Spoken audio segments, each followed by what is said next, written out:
All right, so my name is Dr. Joel Finklestein, and I am the director of the Network Contagion Lab at the Network Contagion Research Institute at Rutgers University.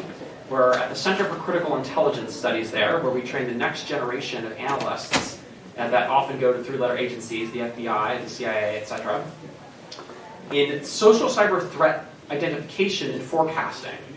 So working with critical intelligence officials and former officials, we take neuroscientists, engineers, we have geospatial analysts, and geographers and psychologists to try to understand critical threats in ways that take the boxes away and fundamentally face the issues that challenge us in the most complicated ways because they are complex. And we have to think about them that way. So the Network Contagion Research Institute recently did work on the rise of online Hinduphobia. This is about a month and a half ago. But I want to give you some background in terms of the kinds of threats that we've attacked at a center for social cyber threat detection and identification at Rutgers for protecting vulnerable communities broadly. Back in 2020, our tools were used to detect the growth of an extremist and apocalyptic militia cult, Boogaloo, growing on Facebook, covered at NBC News, the top story of the day. Our tools showed the growth of this apocalyptic cult that were threatening law enforcement and lawmakers and calling for an insurrection across social media against the constraints of the COVID lockdowns. And in April, we came out with a report, and literally within weeks, these groups that we warned about began surrounding government buildings, and they began engaging in terror attacks, and they actually murdered law enforcement officials. When they did so, when they murdered law enforcement officials, as we predicted, they came from the very groups that we warned Facebook about. They were wearing the exact badges that we had seen, and they were using the precise guns that we had mentioned. The families who filed the lawsuit against Facebook were using the scientific material that the NCRi produced as evidence of negligent malfeasance on behalf of the platforms. Now, the thing to understand about this is that as we were researching this apocalyptic cult, Facebook was sending the NCRi analysts advertisements to join Boogaloo. This isn't just on the right with extremists, anarchists, and groups that are hyper-libertarian and right-seeking. It's also on the left. During the riots and what occurred in May of 2020, this wasn't just organic outrage at work. The analysis of the NCRi over Twitter showed that nationwide, many of the riots that we saw were coordinated by online extremist groups. Antifa-associated groups were activating networks across Twitter. They were causing social cyber swarming, where they would call in reinforcements from the online domain into the real world in order to confront law enforcement officials. A lot of the growth of these communities could be tied directly to authoritarian ideologies that grew at a rate of close to 500% within these communities during the time of the riots. The growth of the communities was stark, and we could see a huge surge in authoritarian propaganda and ideology that was being circulated during the riots to take advantage of organic outrage and turn it toward the purposes of hate. You can see in the network that I'm showing you here, terms like insurrection, don't belong, and our objections to racial discrimination, make piggies squeal, does not seem to be about our concern for equal rights. So this is not just true for militant activities and extremism. It's also true for things as horrible as self-harm. Right? So one of the things that the NCRi did this month in the Washington Post is reported that self-harm communities were growing. Congressman, did you want to speak before you leave? Yeah. No, he'll be back. Go ahead. Okay. We're just going to give him a quick brief. Okay, great. So that self-harm communities were surging on Twitter after they had been warned. Now, what we showed was that after a warning to them in October of 2021, there was a growth of children who were coding their language in ways that were hidden, saying cutting to the beans, cutting to the styrofoam. This is language that's meant to disguise, just like the Boogaloo and Antifa, to disguise horrible activity in a pro-self-harm community. These kinds of communities are associated with suicide. Okay, and we saw this growth of 500% since they had been warned of this. What I'm about to show you is gruesome. So if you want to turn away, now's the time. this is the kind of content that these children were sharing from one another in these communities. This is malfeasance. A lot of likes. So the thing is that this is also true for our food. It's not just true for extremists. It's not just true for terrible psychological afflictions. These contagions are growing even around the stuff we eat. So in Monday, in the New York Times, on the front page, the NCRi's report was featured on how Russian disinformation is focusing increasingly on creating panic around the various supply problems that Russia is causing in the course of its war in Ukraine. Now, when disinformation narratives are spread by virtue of the fact that people can get vaccinated or not, maybe people will get hurt, maybe not. When it's about elections, it's always the next election. When it's about who's going to freeze and die over the winter, or when it's about who's going to eat or not, it can really elicit very powerful reactions from people. We saw Russian talking points emerging all over social media. QAnon and vaccine-related groups began taking up the mantra of Western-dominated food supply in order to depopulate the planet. This kinds of narratives are spreading all around Africa and the Middle East in anticipation of a very hard winter. So most recently, the NCRi reported on the growth of Hinduphobia. This was a shocking report. The Psychosocial Threat Identification published one of the largest studies ever done on the subject of Hinduphobia, to our knowledge.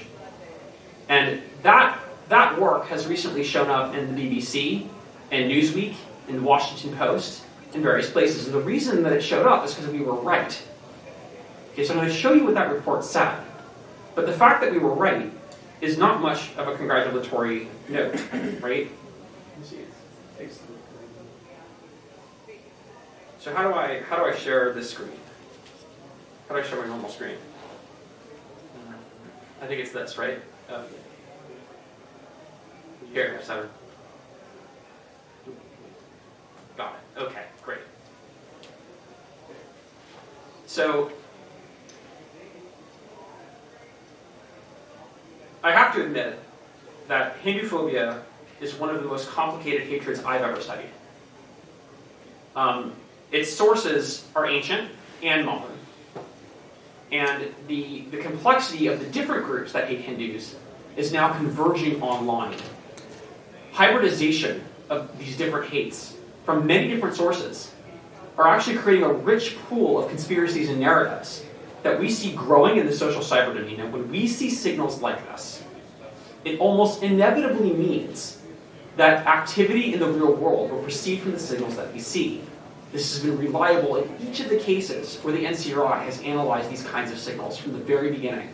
And so in the report we warned that this was very likely to be indicative of an increase in real-world attacks against Hindus, and that a vulnerable community would become endangered by this in the real world in short order. We could not have been more explicit in this report. So what we found, to start with, was the hybridization of hates. This should be a familiar symbol to many of you. It's usually used to characterize Jews as greedy merchants who are trying to take over a country. Well, now it's been adopted towards Hindus by both the white supremacist meme groups and the extremist Islamist meme groups that are sharing that information with one another. Okay, so this hybridization is dangerous because these are tried and true tropes. This is going to sell. There's a ready-made audience of people who know these narratives well enough and have found a ready audience to apply it to. And here's some of the horrible memes that these groups are sharing within their communities. Look at this. This is Pepe the Frog, a cartoon character that's meant to make a kind of juvenile mockery of the genocidal ideologies that these groups possess, to create the sense that there's plausible deniability behind the horror. Okay, so these memes were largely from white supremacist communities, but you can see they've been adopted by the Islamists. That's hybridization. Okay. Look at this. Look at the figure of the embracing Nazi ideology or to murder Hindus who are now the new Jew in their Holocaust. This does not seem to have much to do with Modi or the BJP. It's hard to imagine that the images that I'm showing you are motivated by political concerns about nationalism. So the growth of this genocidal ideology appeared to be growing in numerous subcommunities across the West. in both Islamist and white supremacist communities. And we even saw it growing on Twitter. This term Pajit is a kind of derogatory term that describes filthy Hindus. And we can show that here. Pajits are considered, this is very delicate, but they're considered street defecators. This term, the platforms wouldn't even know what this term meant. They wouldn't know what any of this would mean. That's how coded this is. You see the scamming material here, just like the greedy Jew who's invading the country in order to take it over. And we see that sort of deception, filthiness, these kinds of goblin-like characterizations, jokingly making fun of Hindus for not using the restroom correctly. Right? These are the kinds of jokes that get passed around. But the thing is about the hate is that even as it was growing, what we saw was that it was evolving to be used by state actors. So what we noticed was that Iran had launched a campaign with its troll army in the middle of the riots that were taking place in Delhi. They were impersonating Hindus, threatening the Pakistani population that Hindus were coming for them. These genocidal, monstrous Hindus. And tropes that looked a lot like what we saw when we analyzed colonial tropes, actually. Right? That these were the people that were going to murder them unless they did something about it. And then they also impersonated Pakistanis. And they impersonated Muslim Indians, saying that, yes, they're coming for us, we need to act first.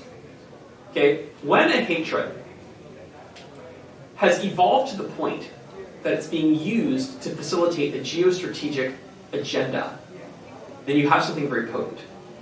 This isn't a street-level group that's seeking to like the Dot Busters or some other group, that's seeking to throw a punch at an immigrant they don't understand. There are elements of genocidal ideologies at play. There are nation-states that are beginning to use this. And there's a hybridization that is making this very dangerous. Now, since this report came out, there have been a rash of attacks that have taken place against Hindus. Here in America, there have been vandalizations and hate crimes that have been taking place at temples. None of this was surprising to us. Okay? And even as we speak, there appears to be what amounts to a low-grade pogrom occurring in England. We are looking at the cyber signals that are associated with that. It would appear the malfeasance of the platforms has violated the trust of its customers in creating the ethnic tensions, in feeding them. The commands are coming from social media. Right, so this malfeasance is part of a business model that our tools can see. So that is the summary of what we have. We have a report forthcoming, actually, on what's happening in Leicester right now. But I think what's happening in Leicester is an evolution of what we've seen so far. And just to recap what we've seen so far, we've seen that there's been a growth of almost 1,000% in anti-Hindu slurs that are stoking fears of replacement, that are mixing with anti-Semitic memes, that are mixing with other forms of narratives and hatred shared by white supremacists, by Islamists, and others, and creating a toxic atmosphere of hostility. Since the report came out, vandalizations on churches and attacks against Hindus in North America has been surging. In Canada, it's been going through the roof. And now we see what amounts to a low-grade pogrom occurring in England. And we're looking at the exact same terms that I showed you, surging on social media, preceding the real-world activity. This is an invasion, a malfeasance, and a violation of trust on Instagram, on YouTube, and on Twitter. Where the attacks, that's where the attacks are coming from. People are busting in, talking about the same tropes that the Iranians use in their bot operations, that the Hindus are taking over. And they're using that in order to actually catalyze and organize this behavior. Those posts are getting hundreds of thousands of likes as we speak. Right? So I think that this malfeasance, what we've shown, is that we can audit these communities at scale. We can show this kind of malfeasance in real time. And I think when we can do that, it gives us the ability to hold the platforms themselves accountable, with or without their participation. So thank you very much for listening. If you guys have questions or you'd like to take a look at the report privately, happy to go over that with you.